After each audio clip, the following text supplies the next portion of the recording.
Welcome to the second half of the show for Ben Rycroft. This is Dwayne Rollins. We're going to talk about TFC now. We've had a chance to talk to Buzz about Dallas. Time to break down the home team. Yeah, the weather is obviously going to be an issue again. I mean, we're out here in our warm sleeve shirts today, but what do you think, Dwayne? Yeah, we do tape this the day before for those that are watching. It's calling for 25-kilometer winds down there on the lake, +6. That's going to mean that it's going to feel about 0, and that wind's going to be whipping in, causing havoc again. We saw it last week. They had all sorts of trouble against Seattle in that wind. They're going to need to keep the ball on the carpet. They were trying to do too much in the air last week. If they're going to have any success, they're going to need to do that. Take advantage of the fact that Dallas is not really a great team on the first touch either. They can use these conditions to their advantage if they choose to. And what about the pitch? Is that going to play a factor in this game? Well, the pitch has been dry all week, so it shouldn't really play too much of a factor. That really has a lot of problems down there on the field turf. When it gets a little wet, the ball skips, it doesn't run really even. There's lots of uneven spots on the field turf at BMO Field, so really it's exasperated when it gets wet. It's been dry this week. I don't think it'll be too much of a factor. Dallas wasn't a championship defender to start the season, but they've had a fairly rough start. That might surprise some people. What do you think? Yeah, they were a playoff cusp team likely, and I think that people have to look at this back line. It's an unexperienced back line. They haven't played together.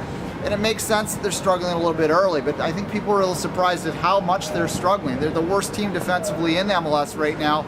To take advantage of that, well, they got to take the points where they're there, and they're there for the taking this week. Kenny Cooper's always a threat. What do you expect out of him this week? Yeah, Kenny Cooper, the TFC fans will remember what he did the last time up to Toronto, where he really single-handedly was responsible for a really tough defeat in the middle of that tough streak last year for Toronto. I think Carl Robinson's going to have to play tight on him, give him a few knocks here and there. I think that Adrian Cirio is going to have to reacquaint himself with his former FC Dallas friend, and you're going to have to pay special attention because honestly, they haven't had a lot of attack outside of Cooper this year. And what about Jeff Cunningham? We're hearing that he's not going to start. What do you think about that? I'm actually happy to hear that because I think that Jeff Cunningham is the type of player that maybe take a lot of motivation out of coming back in.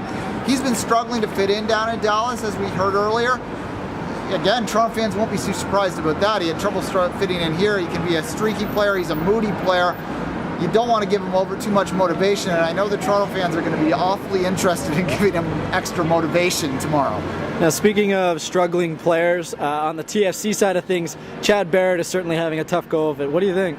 Yeah, Chad Barrett is a guy that looks like he's completely lacking in confidence. It started right from the warm-up last week where he was blasting the ball in the lake and he was pulling his hair and he was just clearly frustrated. I don't know whether it makes sense to keep trotting him out there until he gets his touch back, and he clearly doesn't have it right now. I'd like to see Danny Dichio start. I don't know whether they'll do that. They may go with Vidi up front with D-Row in a support forward role, which they not with Vidi, but they did it in the first game. They had D-Row in that role and it worked well down there.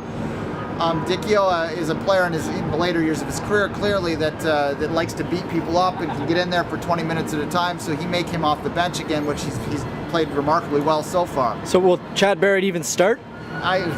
Again, I hope not, and I'm not alone in that. There was a poll on one of the supporters boards this week that showed that 80% of the people that responded didn't really want him starting anymore, and you know, Carver likes him, and he's a guy with a lot of potential, and I don't think he's done on this team, but right now he doesn't look good.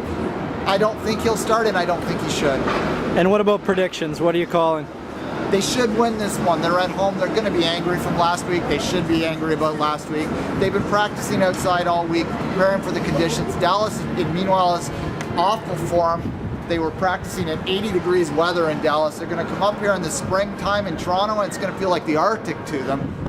3-0, Toronto. Dichio gets his first goal since last June, going to send that place into raptures. And this is Dwayne Rollins. I want to thank you for watching today. For Ben Rycroft, this has been It's Called Football.